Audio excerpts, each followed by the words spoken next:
Hi there, class. This week in Business 310, you'll be working on a new assignment, but with a familiar format for the document.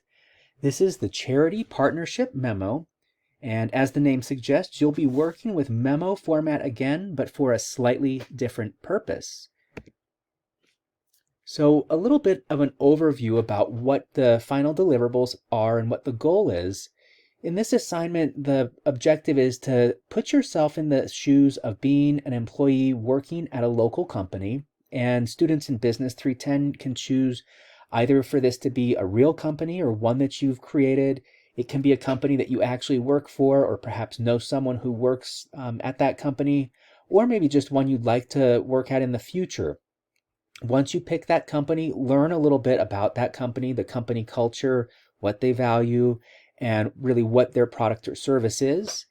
And then make a match and pair them with a local charity group. So again, if you know a charity that you've worked with in the past, you can work with them.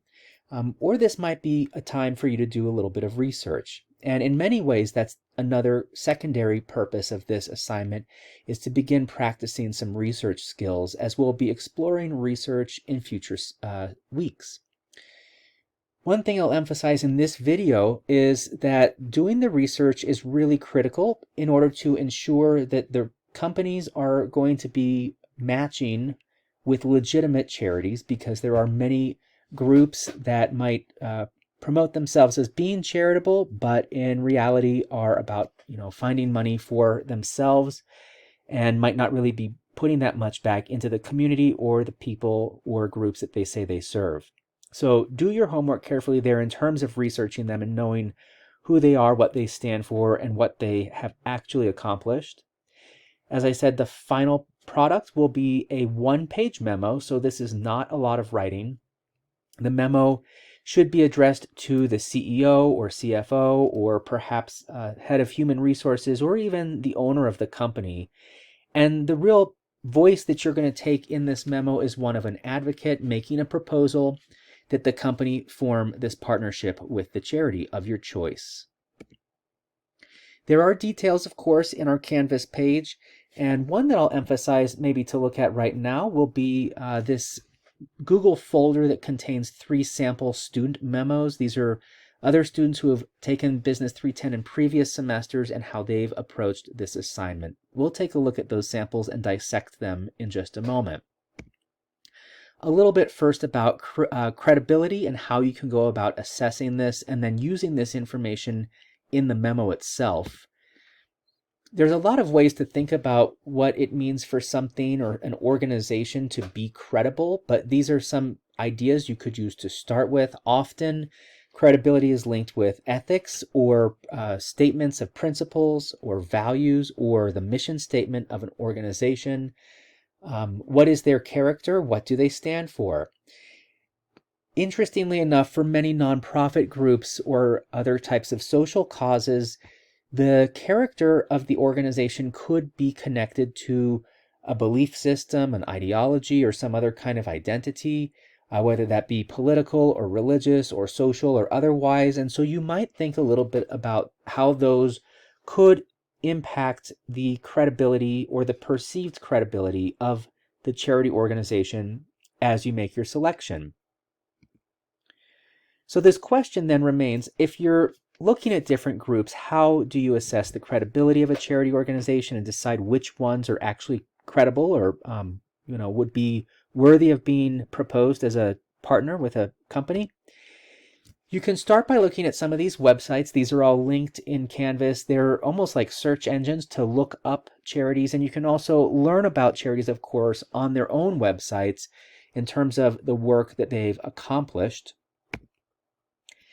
I've got a sample that I'll show you here in a moment about how you can organize these charities as you're assessing them.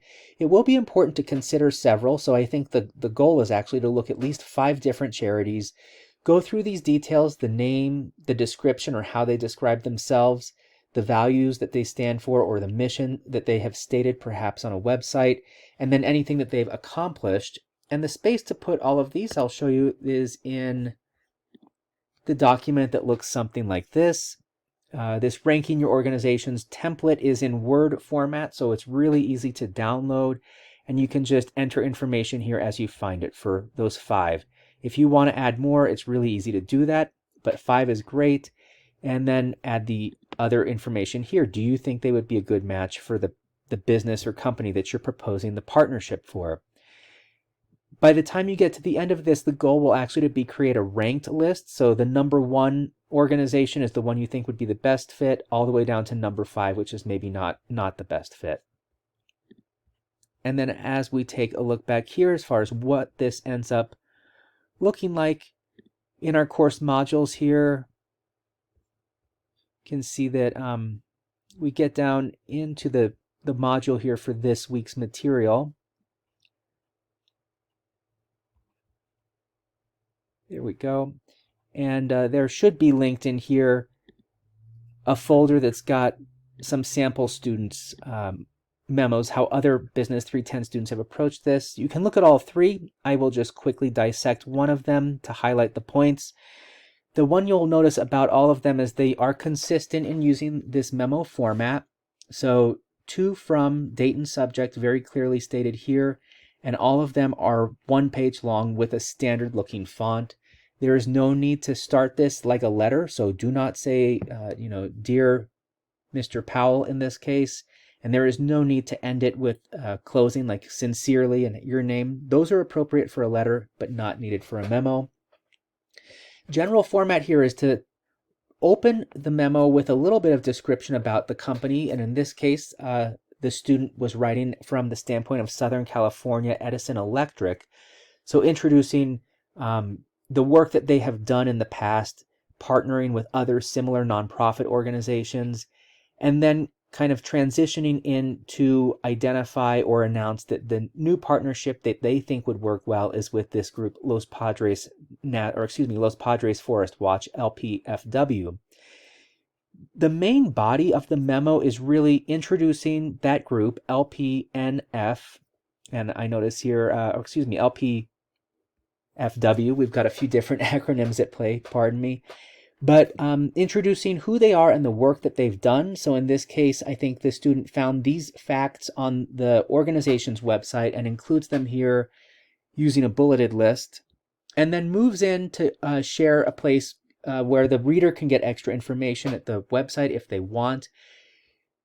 In this particular example, the connection between the organization Los Padres Forest Watch and the company Edison is kind of loosely connected. It's not stated really explicitly, other than the fact that Edison historically has prided itself on being a community partner. A little bit more down here at the end, kind of suggesting that sustainability or being aware of the company's environmental footprint are things that this could help, repair, given that it is an energy company. And then quite frequently the memos will close with this last little piece, and there's different ways to do this, but basically proposing some kind of meeting between the reader, so a representative of the company, with a representative of the nonprofit organization. And there's a range. Sometimes students like to be a little assertive and say that I've already set up the meeting, please show up on a day and time. And in other cases, like this one, they're more suggestive. They say, if you're wanting to follow up on this, let me know and I can help arrange the meeting. So just at an eyeball quick glance at these other 2, you can see the format is pretty much the same across the board. These are business memos.